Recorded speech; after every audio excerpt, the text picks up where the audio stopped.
रुस्तेम Umerov Ukraine की विदेशी खुफिया सेवा के प्रमुख फ्योदोरोव के समर्थन में प्रदर्शन और अराखामिया पर हमले। रूस को शांति के लिए मजबूर करने के लिए यूक्रेन के 40 दिन के ऑपरेशन का समापन और यूक्रेन की सुरक्षा सेवा के नए ऑपरेशनों की घोषणा। कीव में एक साथ कई नियुक्ति संबंधी और राजनीतिक घटनाएं घटीं जो एक बड़े भ्रष्टाचार मामले की गुत्थी से जुड़े हैं, जिसमें तिमूर मिंदीच और रक्षा मंत्री फ्योदोरोव की बर्खास्तगी के इर्द गिर्द का राजनीतिक संकट शामिल है।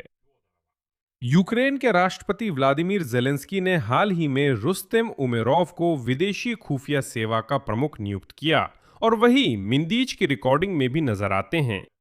जेलेंस्की ने यूक्रेन की सुरक्षा सेवा की नई योजनाबद्ध कार्रवाइयों की रिपोर्ट दी, लेकिन उन्होंने 40 दिन की कार्रवाई के नतीजों पर चुप्पी साध ली, जिसमें रूस को शांति के लिए मजबूर करने की कोशिश हुई थी और जो पिछली शाम खत्म हुई।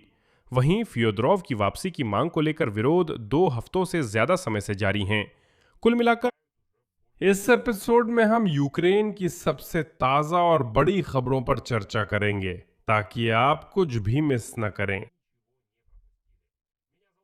मेरा नाम अलेक्सेई पेचिए है। शुरू करने से पहले कृपया इस YouTube चैनल को सब्सक्राइब करें। हम 3.3 लाख सब्सक्राइबर की ओर बढ़ रहे हैं। आपकी हर सब्सक्रिप्शन के लिए आभारी हूं। मुख्य खबर से शुरू करते हैं। रुस्तेम उमेरोव की नियुक्ति। यूक्रेन के राष्ट्रपति व्लादिमीर जेलेंस्की ने इसकी पुष्टि की है। रुस्तेम उमेरोव इससे पहले यूक्रेन की राष्ट्रीय सुरक्षा और रक्षा परिषद के सचिव थे, उससे पहले यूक्रेन के रक्षा मंत्री थे और उससे पहले राज्य संपत्ति कोष के प्रमुख थे और उससे पहले यूक्रेन के सांसद थे। यूक्रेन की विदेशी खुफिया सेवा के प्रमुख नियुक्त हुए। राष्ट्रपति जेलेंस्की ने कहा, उमेरोव आगे भी उद्धरण कई प्रमुख क्षेत्रों का समन्वय करेंगे। संयुक्त राज्य अमेरिका और अन्य साझेदारों के साथ सहयोग, रक्षा के मुद्दे, कूटनीति, युद्ध समाप्त करने की वार्ता प्रक्रिया, साथ ही ड्रोन के क्षेत्र को भी। और याद दिला दूं, हमारे यहाँ ड्रोन के क्षेत्र की जिम्मेदारी फ्योदोरोव संभाल रहे थे। बस यूं ही इशारा कर रहा हूं। और जैसा कि राष्ट्रपति जेलेंस्की की टीम ने बताया, ये उमेरोव के लिए एक स्वाभाविक क्षेत्र है, स्थायी विशेष क्षेत्र है, अंतर्राष्ट्रीय संपर्क है, विदेशी गतिविधियां, ऐसी संरचना जो हथियारों और अंतर्राष्ट्रीय पहलुओं को जोड़ती है। कुल मिलाकर सुपर मुद्दों के सुपर समाधान के लिए एक सुपर अधिकारी। राष्ट्रीय सुरक्षा और रक्षा परिषद के सचिव का खाली हुआ स्थान पूर्व गृह मंत्री इगोर क्लेमेंको संभालेंगे। मैं याद दिला दूं, ये फैसला 17 जुलाई को ही तैयार किया गया था, जब जेलेंस्की ने पहली बार क्लेमेंको को ये पद ऑफर किया था। हालांकि शुरुआत में उनके लिए रक्षा मंत्री का पद ही तय माना जा रहा था। आखिरकार वे राष्ट्रीय सुरक्षा और रक्षा परिषद के सचिव के पद तक ही सीमित रह गए। पहली नजर में ये सब एक सामान्य प्रशासनिक फेरबदल लग सकता है, लेकिन इसमें एक ऐसी बात है जो इसे कहीं ज्यादा अहम कहानी बना देती है। यूक्रेन के राष्ट्रपति कार्यालय के विरोधी कई लोग याद दिलाते हैं कि असल में तो उस आपराधिक मामले की फाइलों में, जिसकी जांच यूक्रेन की विपक्षी भ्रष्टाचार विरोधी एजेंसियां NABU और SAP कर रही हैं, उसमें उन बातचीतों की ऑडियो रिकॉर्डिंग शामिल है जो व्यवसायी तिमूर मिंदिच के अपार्टमेंट में 2025 की गर्मियों में की गई थीं। और इन रिकॉर्डिंग्स में से एक में बातचीत में शामिल है कोई और नहीं बल्कि उस समय के रक्षा मंत्री, वही रुस्तेम उमेरोव। बातचीत करने वाले लोग संयुक्त राज्य अमेरिका में राजदूत के रूप में उनकी संभावित नियुक्ति की चर्चा कर रहे थे। साथ ही फायर पॉइंट कंपनी के बारे में भी, जो लंबी दूरी के हथियार बनाती है, खासकर FP1, FP5 और FP7 मॉडल की मिसाइलें और ड्रोन। इसी दौरान मिंदिच खुद उमेरोव से इसी फायर पॉइंट कंपनी को पर्याप्त फंडिंग ना मिलने की शिकायत कर रहे थे। यानी वो व्यक्ति जिसका नाम रक्षा क्षेत्र के सबसे चर्चित भ्रष्टाचार मामलों में से एक की रिकॉर्डिंग्स में सामने आता है, उसे विदेशी खुफिया सेवा का प्रमुख बनाया जाता है, जो स्वाभाविक रूप से गोपनीय विभाग है और सार्वजनिक नियंत्रण से काफी हद तक बाहर रहता है। मैं आपको एक पुरानी बात याद दिलाता हूं जो कई लोग भूल चुके हैं। रुस्तेम उमेरोव से पहले ही एनर्गो एटम मामले में गवाह के रूप में पूछताछ हो चुकी है, जो हाल के एक बड़े भ्रष्टाचार घोटाले से जुड़ा है। यानी ये पहली बार नहीं है जब उनका नाम, माफ कीजिए, सरकारी पैसे की बंदरबांट से जुड़े मामलों की जांच के साथ जुड़ा है और ठीक इसी समय उन्हें तरक्की मिल रही है। अब आज की दूसरी खबर, और ये इसलिए खास है क्योंकि इसमें एक बात नहीं कही गई। व्लादिमीर जेलेंस्की ने एसबीयू के कार्यवाहक प्रमुख ओलेक्जेंडर पोकलाद से मुलाकात की और कहा कि उन्होंने सुरक्षा सेवा एसबीयू के नए अभियानों को मंजूरी दे दी है। आगे उनकी बात, आज मैंने नए अभियानों की मंजूरी दी। ओलेक्जेंडर पोकलाद ने अगस्त के लिए एसबीयू की प्राथमिकताओं की रिपोर्ट दी। फिर राष्ट्रपति ने एसबीयू प्रमुख को जारी रखने का निर्देश दिया। एसबीयू की आंतरिक संरचना को उन लोगों से साफ करने का जो अपने लिए काम करते हैं, ना कि यूक्रेन के लिए, और उन कर्मचारियों का धन्यवाद किया जो वास्तव में देश की रक्षा कर रहे हैं।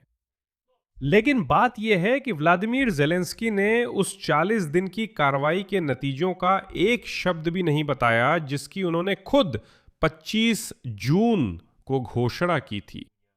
उस कार्रवाई का मकसद था उद्धरण रूस को युद्ध समाप्त करने के लिए मजबूर करना। और इस रिपोर्ट की तारीख 4 अगस्त, ठीक उसी घोषणा के 40 दिन बाद है। यानी राष्ट्रपति जेलेंस्की द्वारा नतीजों के मूल्यांकन के लिए तय की गई समय सीमा आ गई है, लेकिन नतीजों की रिपोर्ट की बजाय जनता को मिला बस अगस्त के लिए नई कार्रवाइयों और प्राथमिकताओं के बारे में सामान्य बातें। शायद यही सही भी हो। शायद सभी कार्रवाइयों के बारे में सार्वजनिक रूप से बताना जरूरी नहीं है, लेकिन कम से कम सुरक्षा सेवा का यह बयान आया कि हमने रूस के क्षेत्र में इतने ठिकानों को निशाना बनाया है और बस अब सब कुछ इसी पर रुका है कि हमने हमला किया है और आगे भी करेंगे। राष्ट्रपति कार्यालय के प्रमुख किरिल बुदानोव की अहम प्रतिक्रिया कल आई। उन्होंने 40 दिन की कार्रवाई पर कहा, उद्धरण, समय सीमा पर ध्यान न दें। तो आम भाषा में कहें तो ये सीधा स्वीकार करना है कि 40 दिनों में घोषित लक्ष्य हासिल नहीं हुआ, इसलिए इस मुद्दे को बस नजरअंदाज कर दिया जाता है। हालांकि तुरंत एक बहुत अहम बात नोट करना जरूरी है। व्लादिमीर जेलेंस्की ने कभी ये नहीं कहा कि 40 दिनों में कुछ निश्चित रूप से होना ही चाहिए, और ये कोई डेडलाइन नहीं थी, कोई अल्टीमेटम नहीं था। ये सिर्फ एक घोषणा थी, रूस को शांति के लिए मजबूर करने वाली 40 दिन की कार्रवाई शुरू करने की घोषणा। हालांकि मुझे आज तक समझ नहीं आया कि यह समय सीमा और 40 दिन की कार्रवाई की घोषणा क्यों की गई थी। आखिर क्यों? अगर रूस पर हमला करना ही था तो सिर्फ हमला करते 40 दिनों की घोषणा क्यों? मेरे लिए यह सवाल अब भी अनुत्तरित है। इसके साथ ही यूक्रेन की सुरक्षा सेवा का असली काम वाकई में जारी है और यह काम सफलतापूर्वक चल रहा है।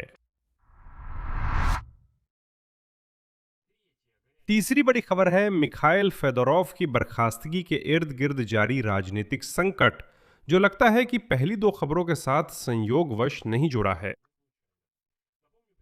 फेदोरोव के कार्यकाल में यूक्रेन की सशस्त्र सेनाओं के लिए रक्षा मंत्रालय ने खरीद सुधार शुरू किया और उन्हें सरकार के औपचारिक इस्तीफे से पद से हटा दिया गया। कीव में करीब 3 हफ्तों से विरोध जारी है, जिसमें रक्षा मंत्री को फिर से नियुक्त करने की मांग हो रही है। 31 जुलाई को एक बड़ा मार्च भी हुआ था। वहां लगभग 5000 लोग शेवचेंको पार्क से फ्रांका थिएटर तक उसी मांग के साथ गए, हमें फेदोरोव को वापस दो। अब स्लुगा नारोदा पार्टी के एक करीबी सूत्र ने कहा कि अगर राष्ट्रपति जेलेंस्की फेदोरोव को रक्षा मंत्री नामित करते भी हैं तो भी सबसे अधिक संभावना है उसे वर्खोवना राडा के सत्र में पर्याप्त समर्थन नहीं मिलेगा। यह सब सिर्फ जोड़ तोड़ है, क्योंकि असल में स्लुगा नारोदा पार्टी और फ्रैक्शन राष्ट्रपति जेलेंस्की के कहने पर वोट करते हैं। यह थोड़ी चालाकी भरी बात है, लेकिन ठीक है। लेकिन स्लुगा नारोदा के सांसद तर्क के तौर पर याद दिलाते हैं कि देखिए, जब गोलोस पार्टी के सांसद झेले जन्याक ने सेना प्रमुख सिरस्की के इस्तीफे की मांग शुरू की थी, तो उस मांग पर सिर्फ 19 सांसदों ने ही हस्ताक्षर किए थे। यानी असंतुष्ट सांसदों के बीच भी कोई एकजुट राय नहीं है। इसी के साथ स्लुगा नारोदा संसदीय गुट के नेता दाविद अराखामिया के इर्द गिर्द भी तनाव बढ़ता जा रहा है। और अब मिखाइल फेदोरोव के कुछ समर्थक सीधे तौर पर दावेद अराखामिया पर आरोप लगा रहे हैं कि वही मंत्री की बर्खास्तगी के आयोजक थे जिन्होंने पूरी सरकार को बदलने की प्रक्रिया के जरिए यह कदम उठाया। अब तथाकथित एंटी करप्शन विंग जैसे कि भ्रष्टाचार विरोधी केंद्र सीपीके का कहना है कि फेदोरोव को हटाने का मुख्य कारण कथित तौर पर जेलेंस्की की व्यक्तिगत इच्छा थी। अराखामिया और उनकी टीम 90 अरब यूरो के यूरोपीय संघ के उसी कर्ज में से 60 अरब यूरो के विशाल रक्षा बजट के वितरण को नियंत्रित करना चाहते हैं। लेकिन फिर भी जब हम भ्रष्टाचार विरोधी कार्यकर्ताओं के बयानों पर ध्यान देते हैं, मुझे ये उल्लेख करना चाहिए कि यह किसी विशेष व्यक्ति पर सीधा आरोप है, न कि कोई स्थापित तथ्य या सिद्ध आरोप। इसलिए आइए इसे कुछ लोगों के समूह की व्यक्तिगत राय के रूप में लें।